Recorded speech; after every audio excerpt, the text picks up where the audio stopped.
Good afternoon, ladies and gentlemen, and a very warm welcome to the Afkar-e-Taza ThinkFest 2026. It is wonderful to see all of you here as we come together for the 9th edition of Afkar-e-Taza ThinkFest, a space that over the years has inspired people to come, think, and question.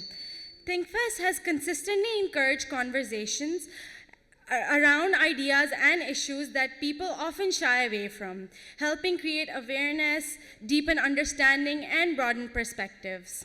It is a platform where difficult questions are welcomed and meaningful dialogue remains at the heart of everything we do. What makes ThinkFest truly special is the diversity of voices it brings together. Each year, it hosts academics, writers, economists, artists, journalists, lawyers, politicians, and professionals from a wide range of fields, both from Pakistan and around the world. By bringing these perspectives into one shared space, ThinkFest allows the public to engage with ideas, insights, and debates that help broaden our collective understanding of the world we live in. I request Chairman of ThinkFest, Najam Sethi, to please come up on the stage.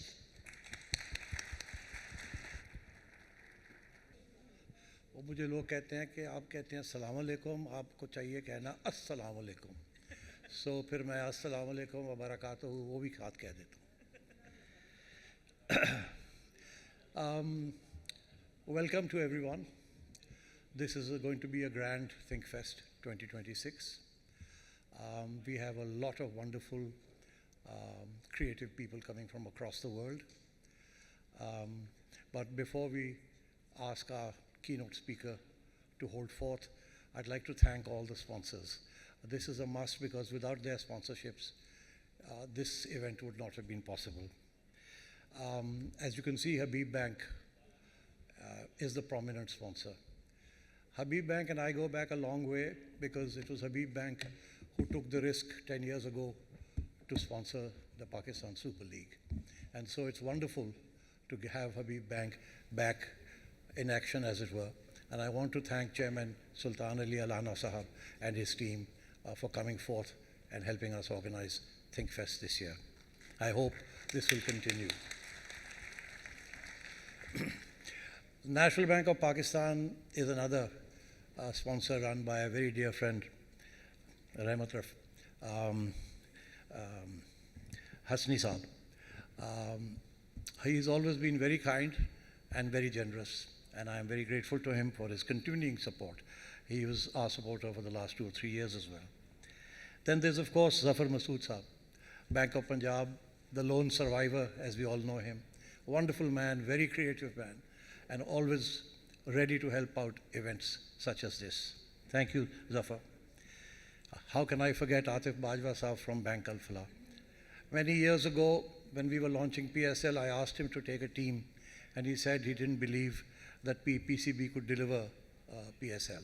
So he said, I'll hold my horses. He's still holding his horses. But thank you very much, Atif. Thank you. And then, of course, the Devu chairman, Shahryar Chishti Saab. He's a very close friend, colleague, and supporter. Thank you very much. And then, of course, there are the embassies who have always been there to lend a helping hand. The Canadian High Commissioner, we recognize the Deputy High Commissioner. And then there's the EU delegation, Ambassador Karobis Ramundas. Very happy, long-standing association with the EU. Then, of course, there's the Royal Netherlands Embassy. I recognize Ambassador Robert Jan Siegert here. And thank you very much once again. The Embassy of France, we recognize Ambassador Nicolas Galli. Once again, thank you very much, Ambassador.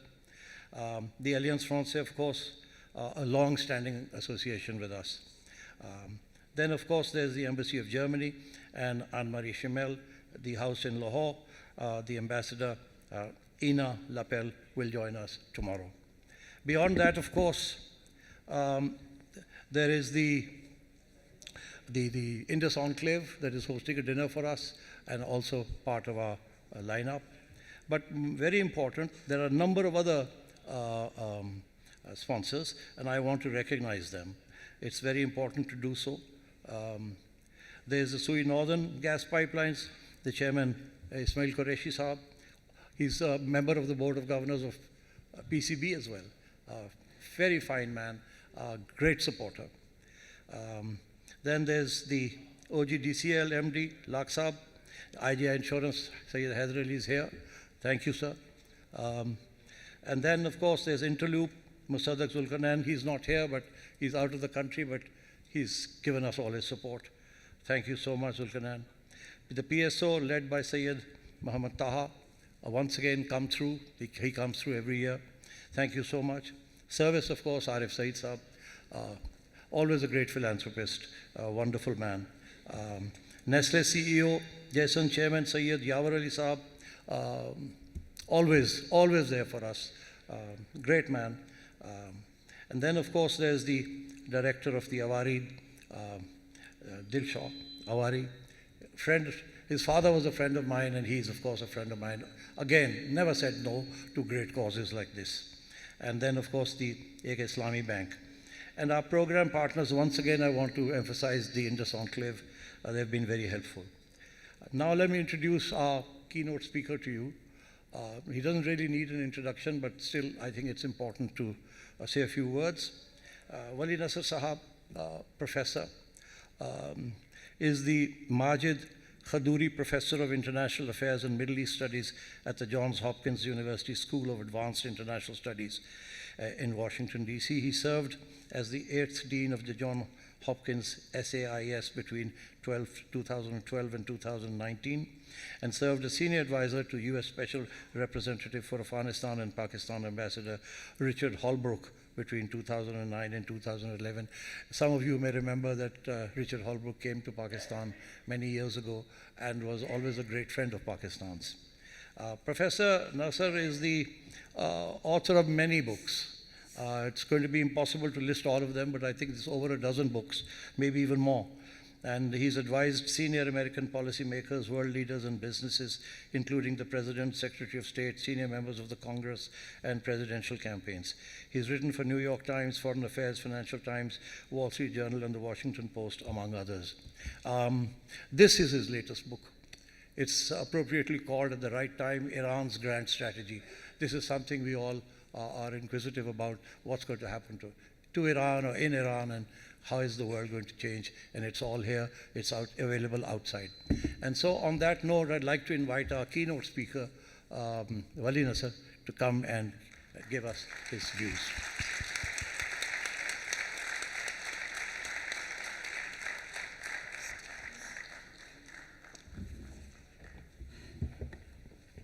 Assalamu alaikum. First of all, let me thank the Lahore ThinkFest for inviting me here, for Yaqub Bangash Saab for organizing this, and I'm also very grateful to my old friend Najam Sethi Saab for that very kind and generous introduction. So I'm going to talk to you about the Middle East after the Gaza war. I mean, in the past 2 years, we've seen a lot of transformation and a lot of events in the region, each of which deserves an extended conversation. But I would like to sort of look at it from a farther away lens as to what has been happening in the Middle East, what is different, and where is it heading. The past 2 years since the start of the Gaza war, in fact, since Hamas's attack on Israel on October 7th, 2003, have been truly transformative for the region. I mean, virtually many of the fundamental structures and pillars that defined security, stability, balance of power in the Middle East has changed. It's actually good to stop and think about where things were on October 6th, 2023. At that point in time, at least from the vantage point where I was sitting in Washington, there was a very sort of a clear view of where the Middle East was and where it was heading. The Biden administration has its eyes on pivoting to China, to addressing larger global issues. It was focused on AI, and it was focused on a new balance of power with China. And it had a theory about how the Middle East would be stabilized and would be a non-factor, if you would, for the United States going forward, so it could focus on the East. And the basis of these was, first of all, a normalization of relations between Saudi Arabia and Israel that the Biden administration invested greatly in, that there would be a final Arab-Israeli peace that would be the anchor for security and stability in the region. On top of that was the idea of building a series of trade corridors, most importantly one connecting India all the way to the Mediterranean, running through the southern shores of the Persian Gulf, up through Jordan, and then onto the Mediterranean, connecting India to Europe. And it had a dual benefit. One was to basically try to cut China out of the Middle East by creating a European-Indian axis.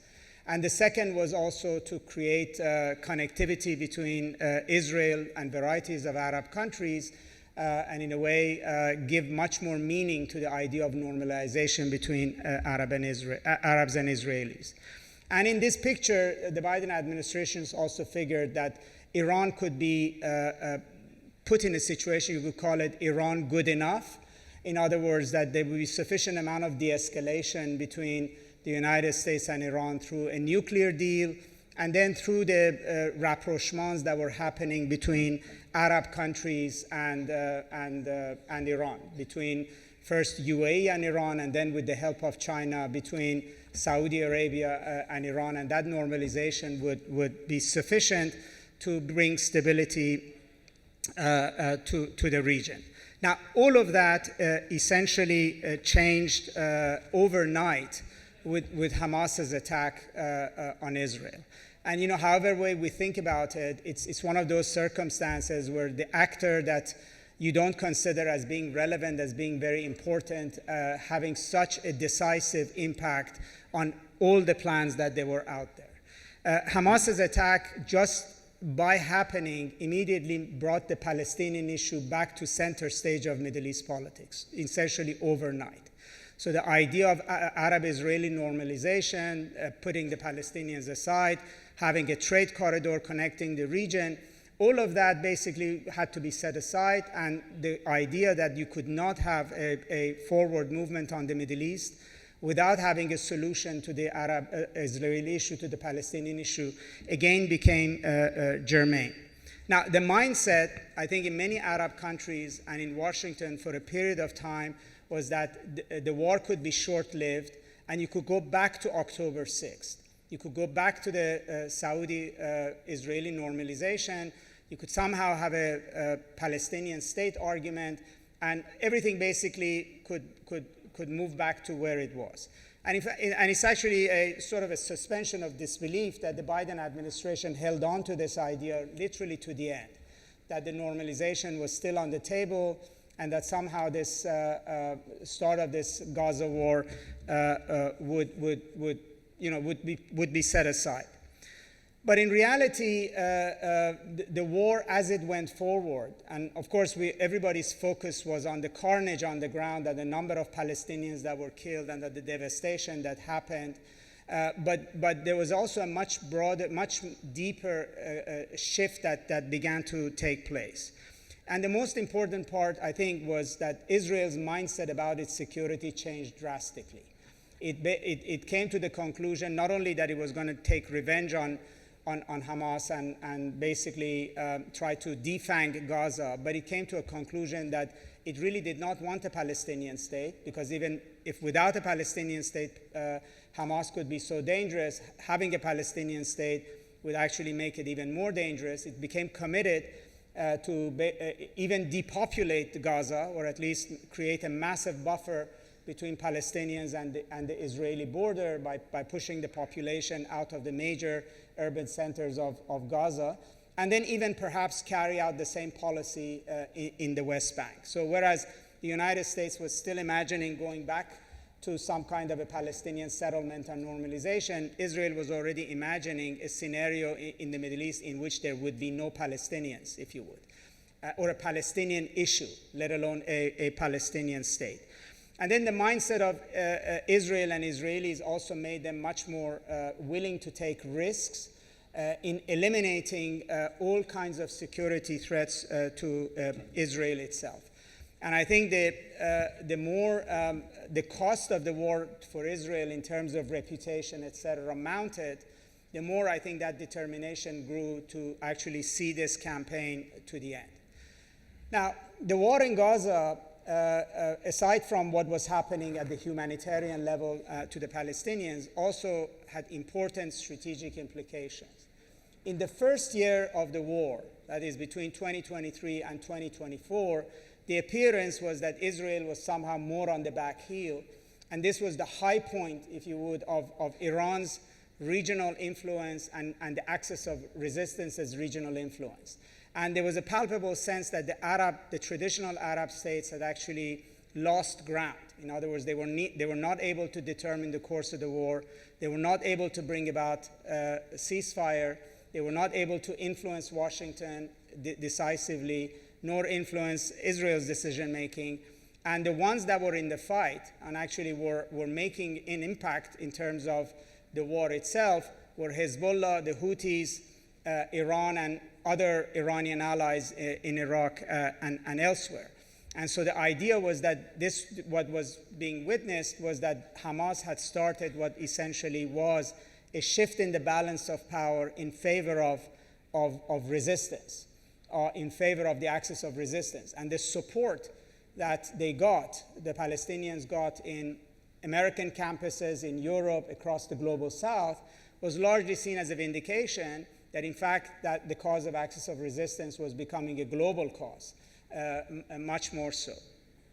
But everything basically began to unravel very quickly in the second year of the war in 2024.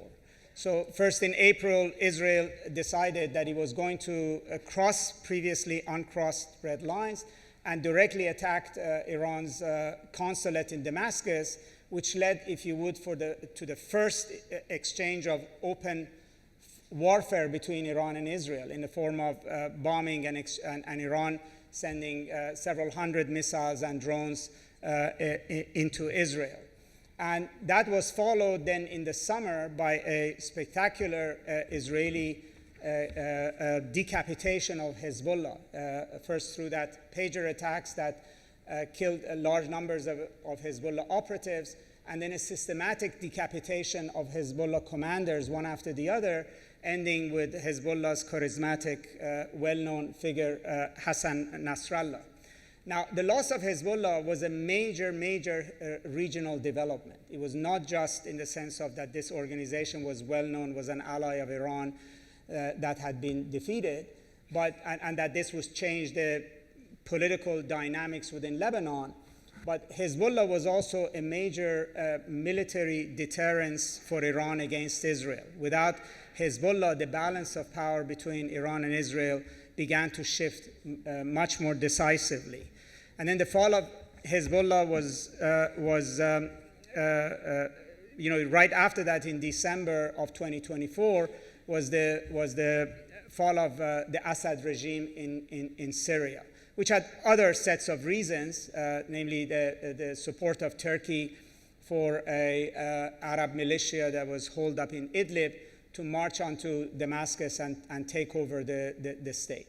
But the combination of Syria and Lebanon essentially falling in this manner meant that Iran's position in the Levant, in the Mediterranean part of the Middle East, was gone overnight.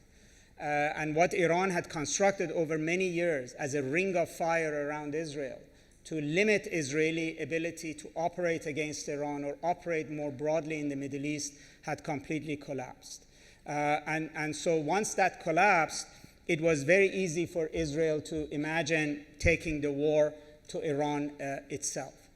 Now, the collapse of Syria and the collapse of Lebanon were major blows to Iran.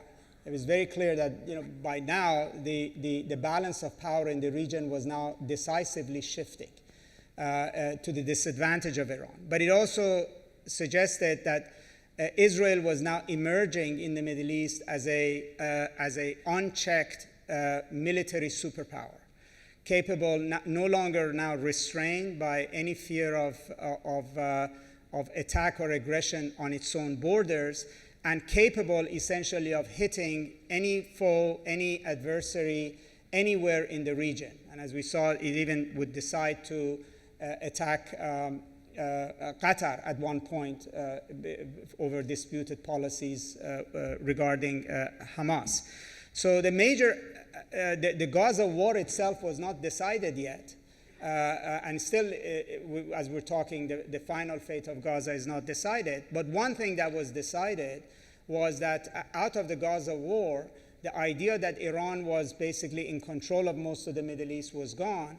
And now Israel essentially emerged as a military, as I said, superpower, but one also that would be deciding the shape of the order that would emerge in the region afterwards. As many in the Arab world now began to talk about a Pax Israeliana, in other words, that the structure of security in the region that would be basically dictated by Israel, maintained by Israeli military, with support of Europe and the United States. And it is in this context that Israel decided to also deal a fatal blow to its most important adversary in the region, which already it had weakened in Syria and Lebanon, and that's Iran. And there was a 12-day war that Israel started in June of 2025 by attacking Iran's nuclear facilities, command and control structure of its military, and essentially with the aim of perhaps forcing the collapse of the Islamic Republic at that point in time. And then on the 9th day of that war, the United States joined in for a short period of time to bomb Iran's nuclear facilities. Now, the war damaged Iran's military and nuclear infrastructure quite severely. It also showed that although Iran survived that war, that it now was on the back heel, facing a superpower, the United States, and a regional military superpower in the form of Israel. But it also showed the Israel's, again, capability and willingness now to operate militarily anywhere in the region. And in effective ways, even though the war did not topple the Islamic Republic, it by and large took Iran out as a major player in the region in a very effective way. In other words, Iran's capability to project power, have a say in the outcome of conflicts in Lebanon, have a say in the future of Syria, have a say in the future of Palestinians, was by and large gone. And even in Iraq, Iran decided to adopt a much more keeping their heads down, encouraging its allies, the Hashd al-Shabi, to exchange their khakis for suits and participate in Iraqi elections, support the Iraqi process, join the Iraqi military. And in a way, Israel basically achieved a great deal in terms of asserting its domination over the region. Now, I know we're going to have another session on Iran, so I'm not going to get too much into that. But as we're talking, this is the process that is still continuing. At one level, what is happening in Iran today is about Iran itself, the viability of its government, its state, etc. At another level, it's really about how does this shift in the balance of power in the end finish, right? And Iran had been a very important pillar to the particular balance of power the Middle East had since the Iranian Revolution of 1979, and then since the American invasion of Iraq in 2003, and now the disappearance of that pillar essentially is very decisive in what comes afterwards. Now, this is important. It's not all about Iran. It's also now is going to decide the fate of Lebanon, the fate of Syria, and also where does the Arab world itself see and Turkey see things fitting. Because each of these countries, particularly the Arab countries and Turkey, also have a vision and a reaction to any kind of a balance of power in the region. They were resentful of when Iran was becoming a single dominant actor in the region, They were angry enough to appeal to the United States to rein Iran in, or objected to the nuclear deal of 2015 because they thought that it actually facilitated Iran's control of the region, or at least didn't rein it in. And then they also began to make peace with Israel in creating what was in Washington called an Israel-Sunni Arab alliance in order to contain Iran. It was sort of classical balance of power politics. And also Saudi Arabia, UAE, mended fences with Turkey after the disagreements they had over the Arab Spring, again in the idea of creating a balance against Iran.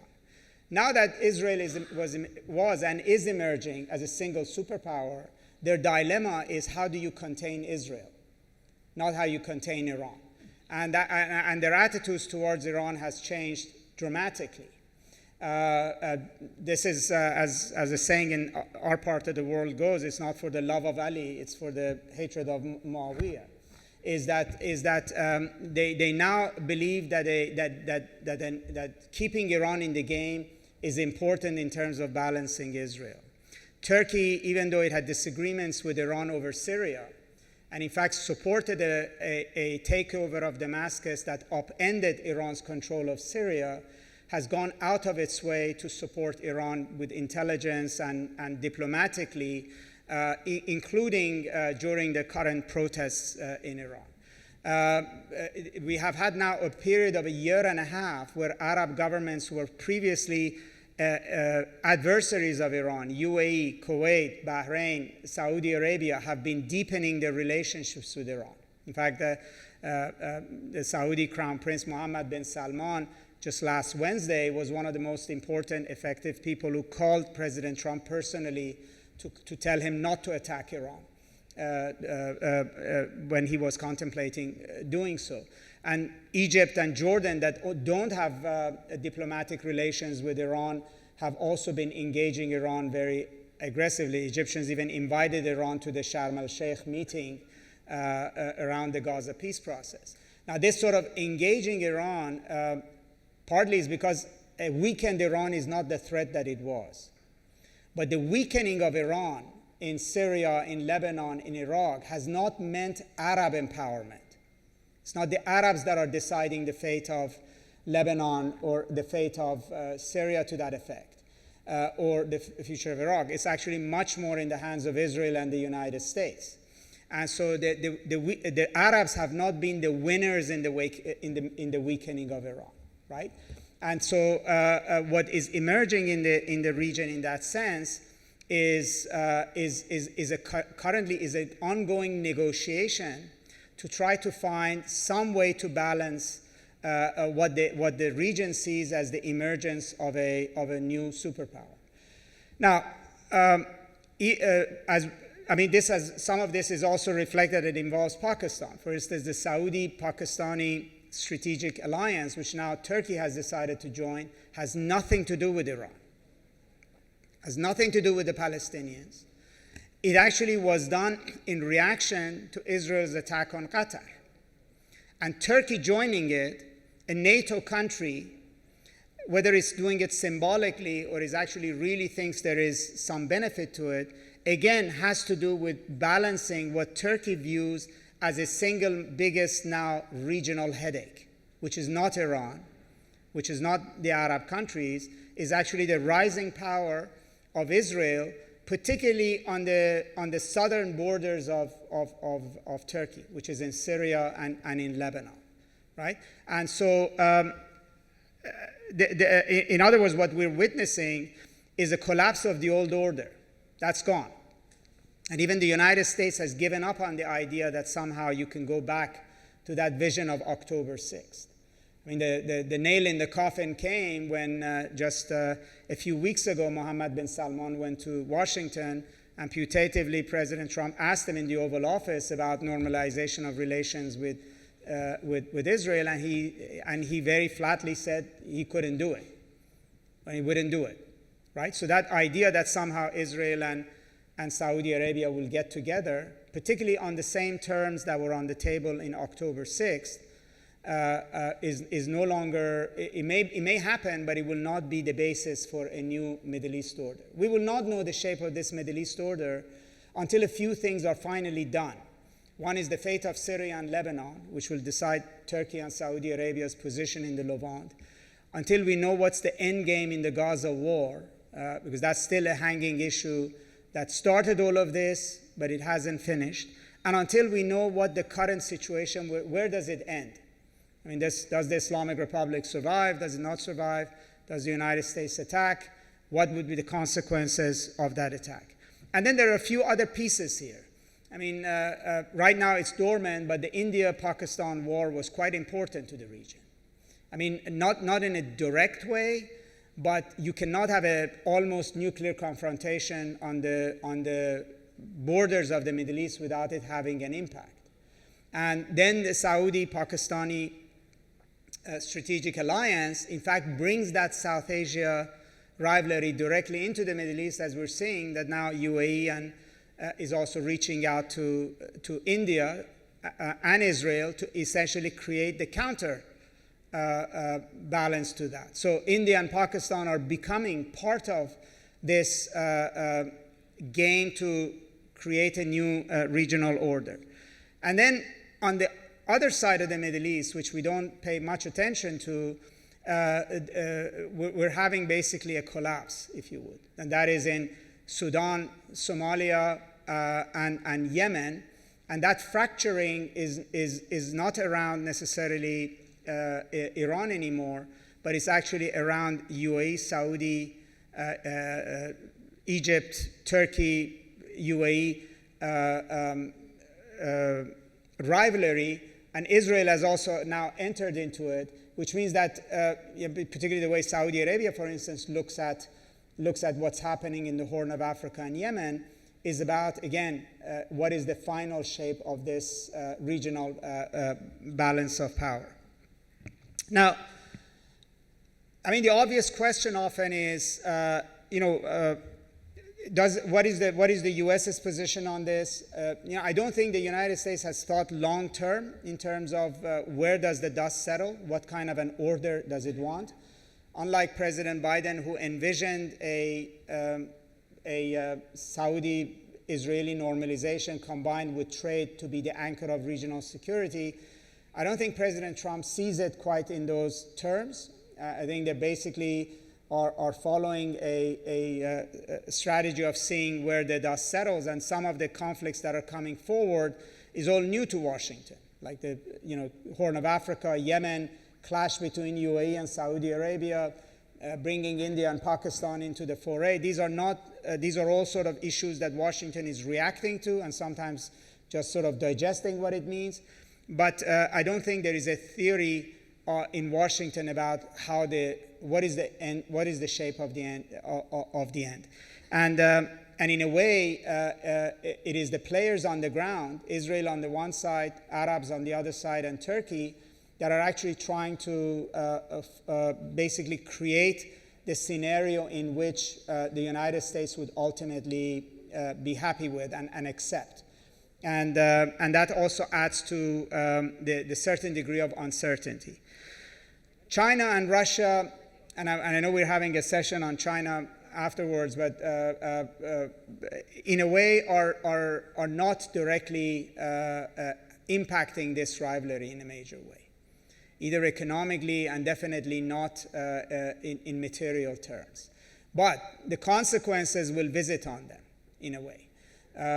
Because in large measure, at least one way the United States sees the Middle East relevant is where does it fit in terms of America's rivalry with China. Anyways, I'll stop here. I know it raises more questions than there is, but I hope we can, continue the conversation in question and answer. Thank you.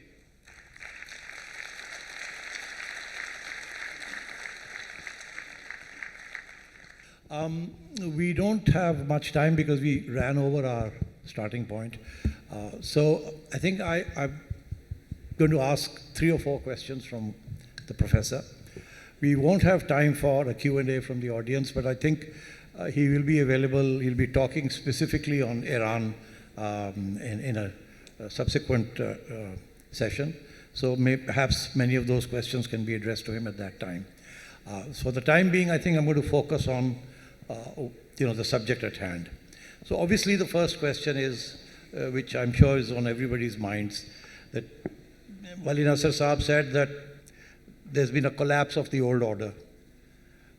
If there's been a collapse of the old order, does that mean that we are in the midst of a transformation?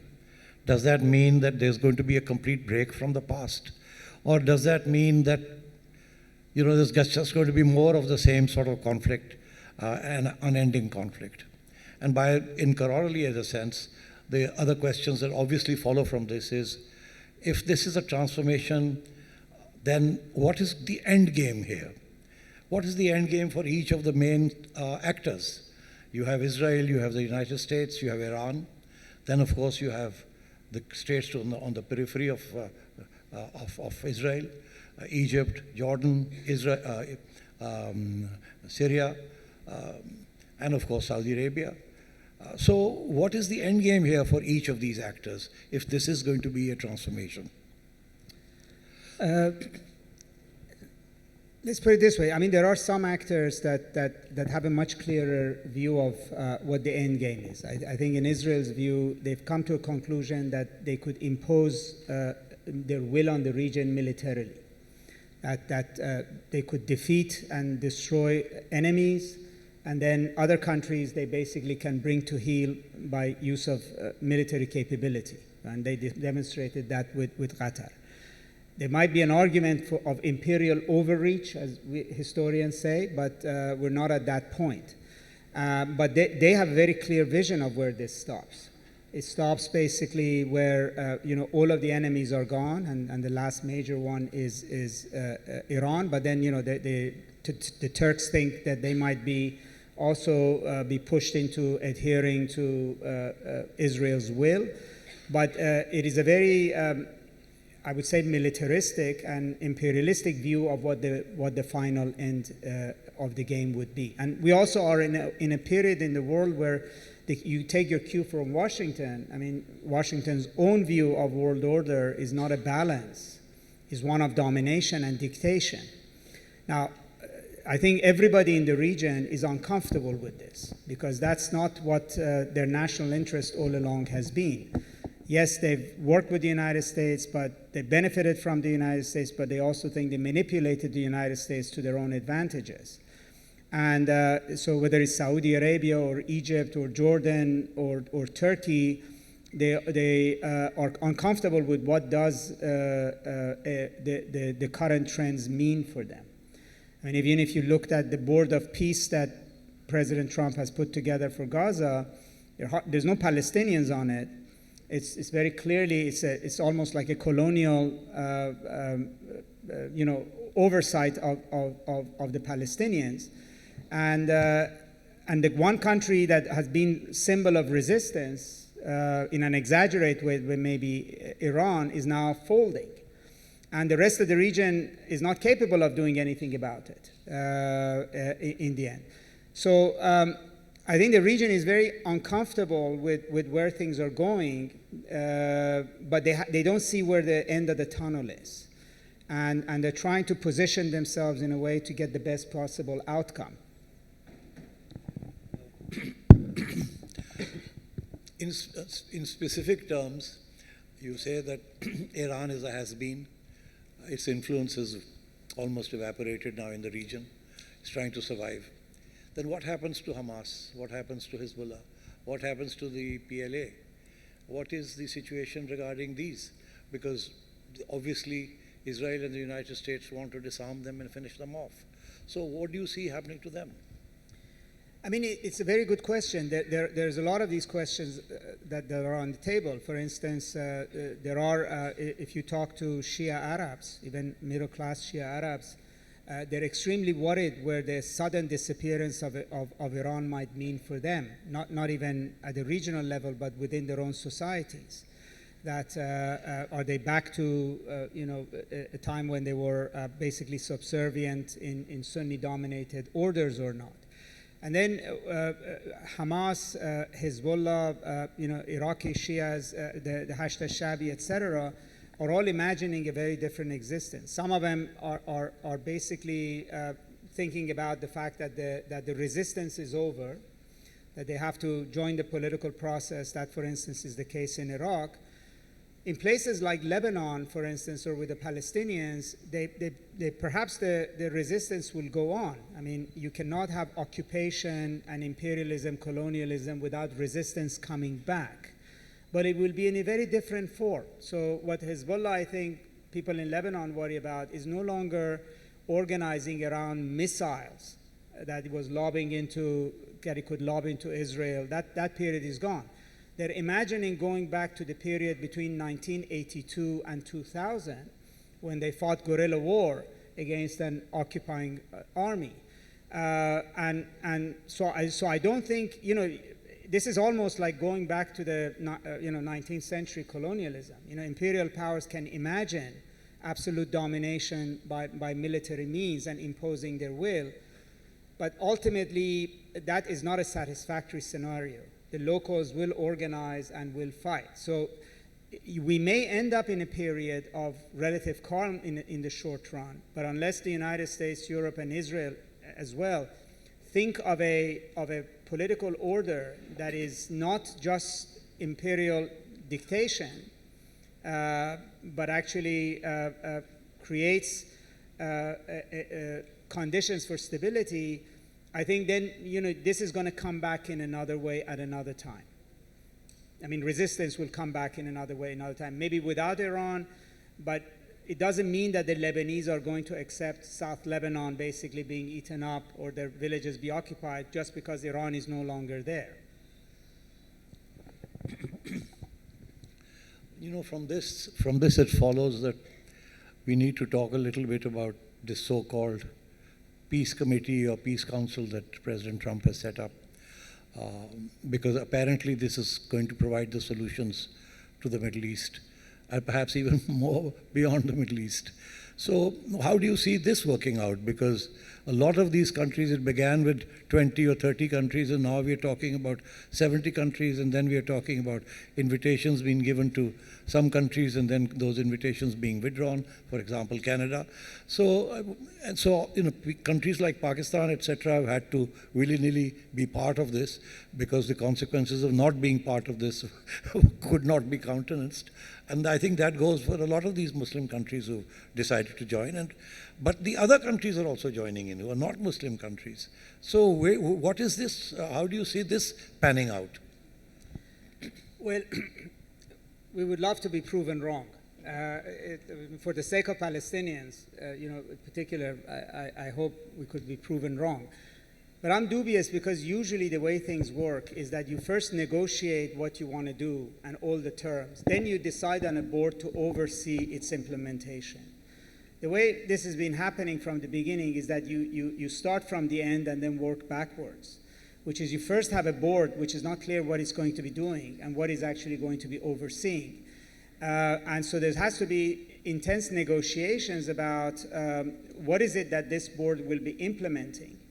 And then that raises the question about the composition of the board.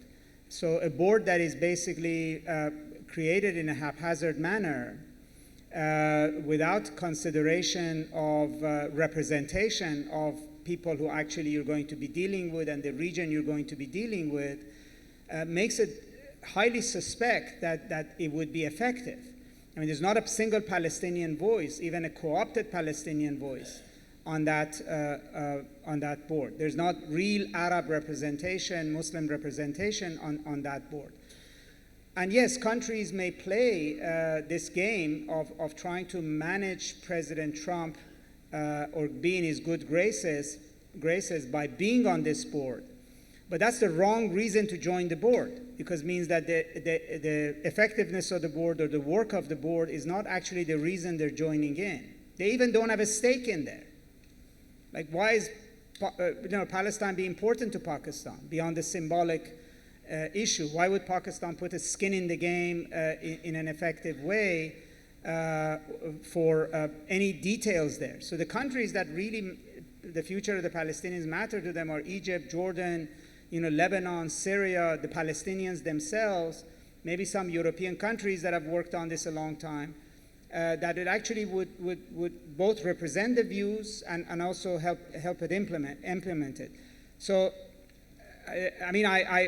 it's difficult not to be cynical about it, but as I said, I hope I'm wrong, and that there's a whole new theory of doing things that would work out. But if history's guide, I don't think it's going to work out very smoothly. How do you see the so-called normalization process between Israel and, say, countries like Saudi Arabia and the others? How do you see that working out now? Has that ended? And what's going to be the new normal? Well, you have to see, first of all, what was the purpose of the normalization, and why would countries want it, right? Why is it that countries want normalization? What do they get out of it? The Arab countries that are up for normalizing with Israel have never gone to war with Israel. There's no land issue between them. There's no demarcation issue between them. So whether UAE recognizes Israel or not is symbolic for both of them, and there might be symbolic value for both of them. And similarly with Saudi Arabia and Israel. Saudi Arabia and Israel already have financial intelligence, other sorts of relations. It's just that they don't have an embassy. So now you have to see what's the value of a Saudi embassy to Israel. Yes, it's valuable, but it's not valuable enough to change Israel's position on the Palestinians. And then what's the value of an Israeli embassy to Saudi Arabia? That's also been diminishing because the domestic cost to that recognition, given the Gaza war, has actually been going up. And then there is a terms under which you actually recognize one another. Those terms, in my opinion, have significantly shifted in Israel's favor since October 6th, 2023. In other words, the terms at that point were perhaps more in favor of Israel in favor of Saudi Arabia to get certain concessions out of Israel. Now, I don't think that's the case. I think the Israelis are not willing to give an inch for that recognition, and pretty soon they may be in a position to demand it, regardless of whether the other side wants it or not. And that, to me, is exactly the point about how much the sort of balance of power in this region has shifted as a consequence of this war. There's another dimension that very few people talk about, but I'd like you to enlighten us on that. What's the human impact of this conflict? The fact that public opinion, especially amongst the young people in America, is turning against Israel. And what is the impact on the Palestinian youth, and of course, indeed, on the Israeli youth inside Israel? What's happening there? Well, I think for Israel, the loss of reputation in Europe and the United States is actually quite significant. But I think at some point it became the sunk cost of their campaign to eliminate their threats once and forever. And I think that's now sunk cost. Even if they stopped the war, did things differently, that's not going to come back. But I think the mindset of the Netanyahu government, the mindset that set in Israel a rage against what had happened on October 7th, created an environment that this became an accepted cost, that we need to do this once and forever and finish it off. But that's not to say that this has not been costly to them. There is a cost. There's always a cost to war.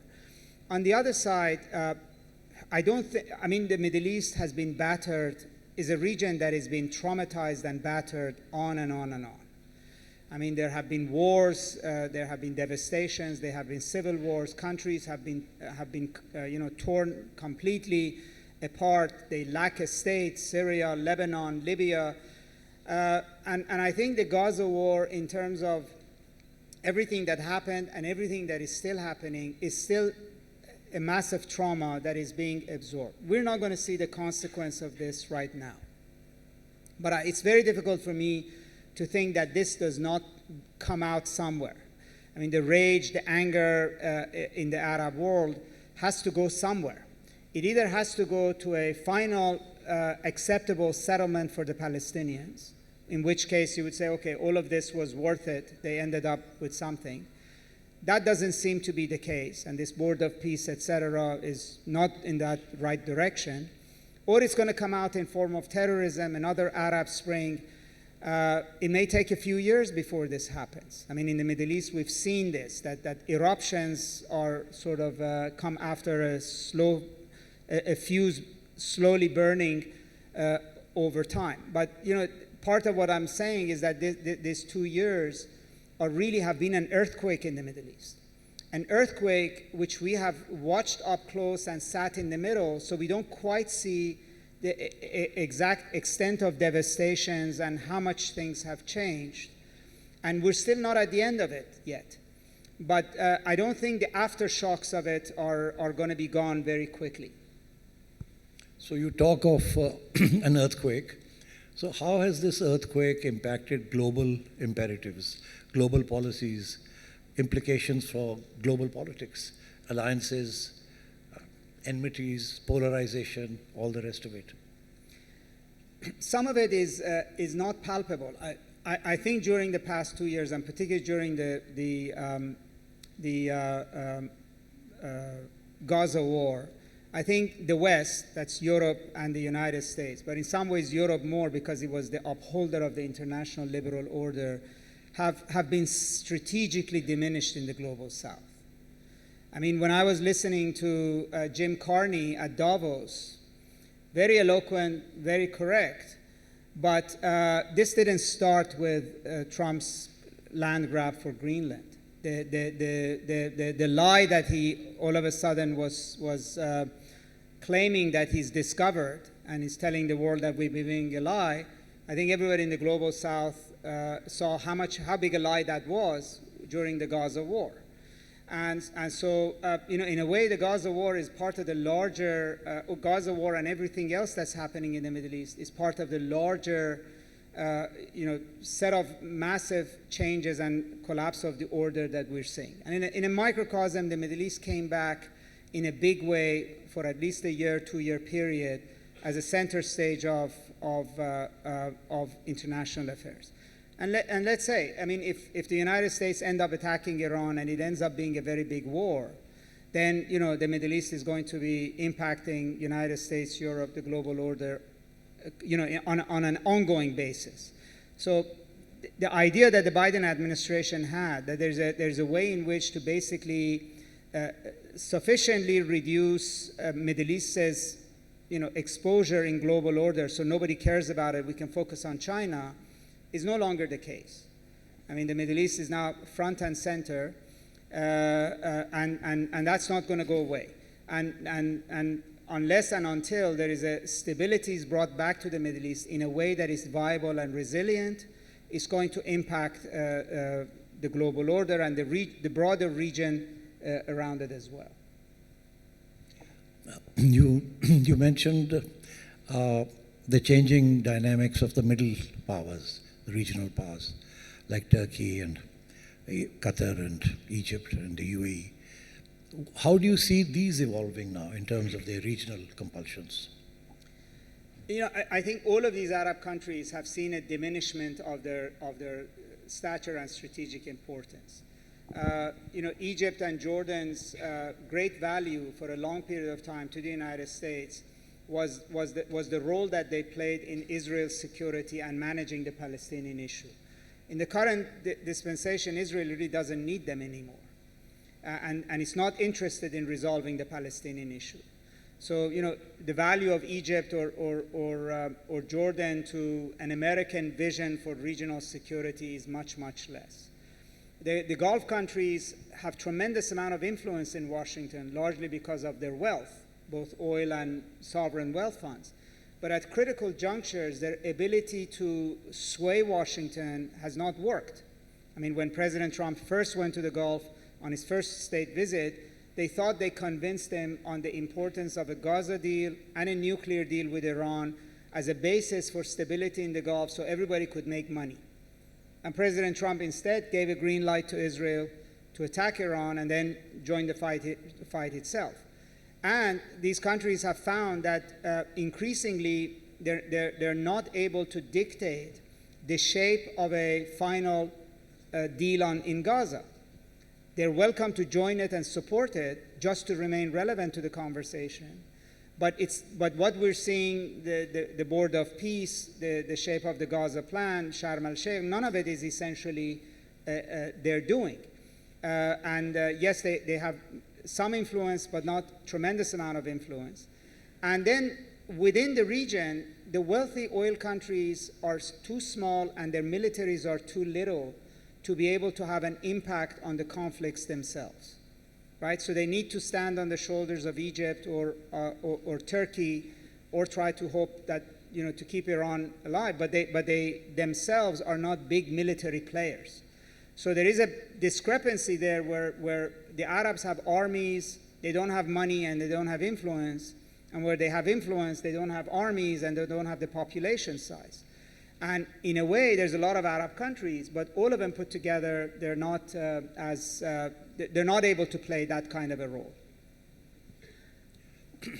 So how do you see US policy evolving in this region?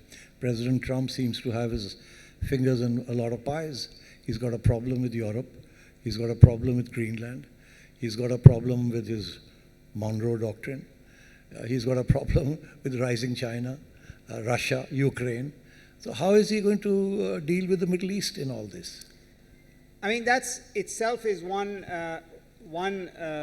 way in which people in the region analyze the situation, that he may get overwhelmed with all the things that he's doing, and that might impact what he does in the Middle East, if he does it, to what extent does he do it. And Middle East could very quickly go to number 3, 4 in terms of priority.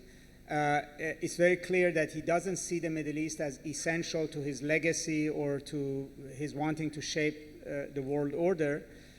But where he is engaged in the Middle East, his belief is that he can get to the outcome that he wants without necessarily reflecting what the countries of the region want, with the exception of Israel. So it's his vision for Gaza, which is implementing. It's his vision about how he wants to see an endgame in Iran with the Islamic Republic. He's now showing more and more appetite for using military force to a certain extent. But what is not very clear is that after he's done all of this, what is the shape of the region itself? My last question, and after which I think we still will have some time to get some people from the audience to ask a few questions. So, Vali, what's happening about the two-state solution? Is it finished? Is it likely to happen? What's the position? No, I think that the two-state solution has long been finished, except this war has put an end to it. I mean, first of all, territorially, it's not feasible in a way, unless you imagine states as something like the composite sovereignty with two different people living in the same territory, somehow sharing sovereignty. But it's almost impossible to imagine how you would carve out a territory, viable territory for Palestinians, unless it's the size of Monaco, with a flag. I mean, in Gaza, pretty much it's gone. Secondly, it's very clear that the consensus in Israel across the board is not in favor of a Palestinian state. The liberal Israelis who supported the idea now believe that it would be a mortal danger to them, that the Palestinians will never reconcile to whatever territory they get. They would always want to take their land back, and giving them a state with all the protections that goes with a state, ability with a state, is basically asking for a continuation of what happened on October 7th onwards. And the Israeli right wing, which never wanted a Palestinian state, wants all of the territory, particularly in the West Bank. And they're also the ascendant force in Israeli politics, and they're in no mood to actually compromise.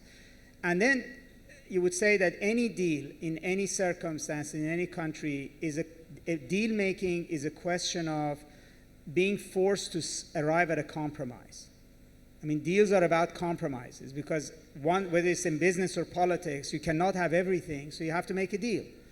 Right now, the balance of power in this region does not tell you that Israel has any pressure on it to actually make a deal. Why would it make a deal? Aside from whatever you think about Israel, just generically think.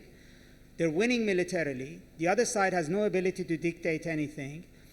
Europe and the United States are applying no pressure. So exactly why would you give an inch when you can have it all, right? And so then it comes to the question of preaching to them out of the kindness of your heart, or think about the future, that's not viable. That's not really an argument. In politics, it's never an argument. And if Israel ever thought that, before it thought that it could have it all, it definitely thinks now that it could have it all. It could actually have more than Palestinian territory. It could also have South Lebanon. It could have additional territory that is taken in Syria. So this idea of a greater Israel, not even in sort of a biblical sense, but in sense of an Israel that has no Palestinians around it, no Palestinian states around it, and then pushes the Arabs much farther away from its borders and has much more defensible borders, is actually much more attractive to them and to their security than any compromise. They view compromise with the Palestinians and Arabs as a cause for insecurity, not security. And security right now, in their view, only comes from their muscle, and there is no reason for them to think otherwise. Nobody's forcing them to think otherwise. Last question. Does this mean that not only are we stuck with Donald Trump for the next 3 years, Netanyahu is also here to stay and has been vindicated? Well, I mean, I don't know that much about domestic Israeli politics. I mean, an election is due, but it would be difficult to defeat him just because of the composition of Israeli electorate, etc. But actually, I think at some level, this is too much personalized to Netanyahu. Yes, he may have a sharper edge, greater power, greater inclination on certain policies. But I think he represents essentially much more the mood and where the consensus and center of gravity in Israeli politics is. The idea of no Palestinian state or a Palestinian state is a security threat to Israel, in my opinion, is a consensus. The Knesset voted almost 100% twice that they will not accept a Palestinian state, in fact, bringing a rebuke from Vice President J.D. Vance at one point.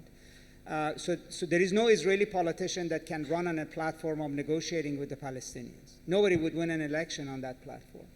And as I said, there's no outside pressure on Israeli politics to actually force them to blame the United States to do so. So no, I don't see a happy ending right now here. Unfortunately, this sort of juggernaut is out and it's running its course. We just have to see where Lebanon, Syria, and Iran would settle. Thank you. I think we have time for a few questions from the audience. You are the first one to raise your hand. Go ahead. Can somebody give the lady a mic?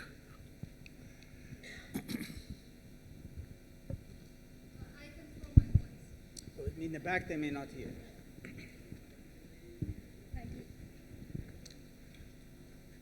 If you could keep it as a question, not as a statement.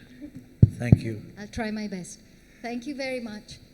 I want to know your views on how the description you gave seems quite reactive, as if Biden was preparing for some sort of peace and 7th October came as a great surprise. And what is unfolding now is a surprise. What is your view on the fact that what happened on 7th October is a series of Nakbas that started way back in 1300s in the Middle Ages?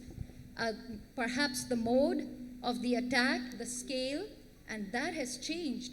But in terms of the nature and what Israel's objective has been, certainly seems to align with the Nakbas that happened in the past. So what is your view on that? Secondly, the same thing seems to align with the protocols of Zion in 1903. And despite the fact that they have been discounted, how is it that the things that were designed way back in the early 1900s and the systematic takeover of financial markets, jurisprudence, politics, media, everything is aligning with what's happening now? So doesn't it seem that this is not a surprise, this is simply a revelation of something that has been in the making for a long time. Just would like your views on that.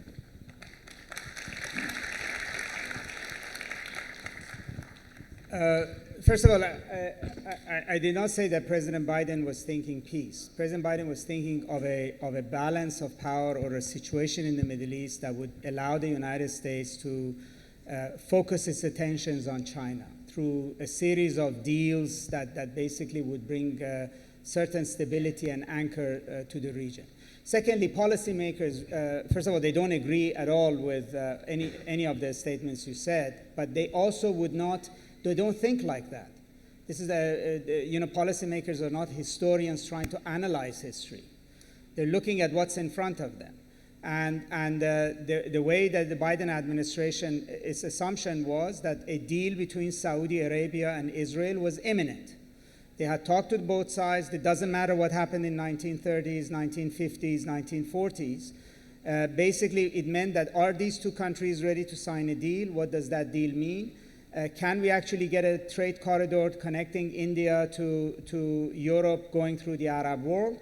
And if these things happen, we're going to have an Arab-Israeli economic political alliance, and then we can have a nuclear deal with Iran, and the Saudis can have their deals with Iran, and then the Middle East will go sufficiently quiet so we can focus on China, on AI, on other sorts of things. So they had a theory about management of the Middle East. I mean, the policy making is not about explaining things. That's the job of professors and universities, et cetera. The job of the policymakers is to manage circumstances. And so for that reason, they were operating on the basis that the Palestinian issue has become irrelevant. I mean, the Arabs were acting like Palestinian issue was irrelevant. Nobody was, was ever since the Arab Spring, the assumption was that all the Arab countries were concerned with their own things. Nobody was going to fuss about the Palestinian issue, and therefore this is a unique time, just like UAE and Israel made a peace, Saudi Arabia and Israel make a peace, and then we move on. So they thought they had a way in which to make the Middle East irrelevant to global affairs, because it would become quiet like Latin America was, and they could focus on Asia. And then that whole idea was disrupted when the Palestinian issue came back center stage in a massive way. So the fundamental assumption around which their whole Middle East policy was shaped came undone.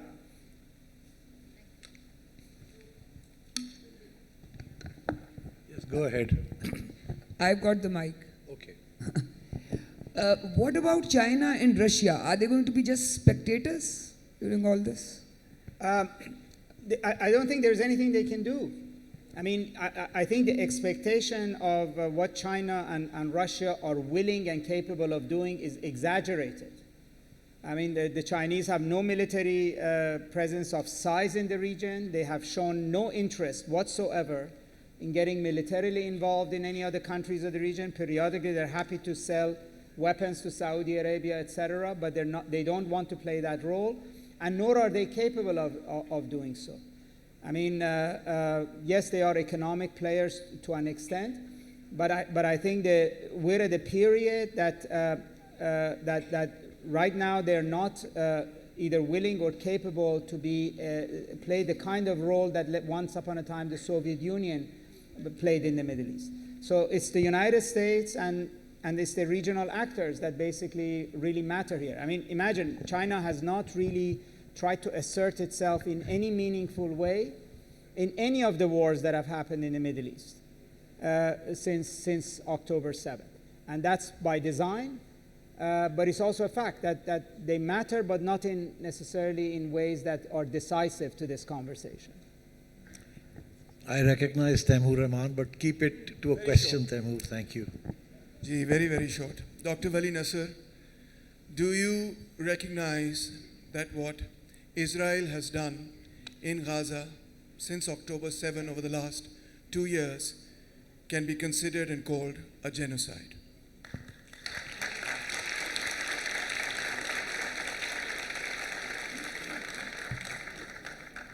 My job here is not, as an academic, is not political advocacy. I analyze the balance of power, the situation, etc.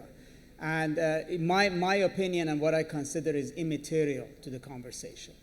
And so, the question is, and the future of the Middle East doesn't hang on what you and I call what has happened.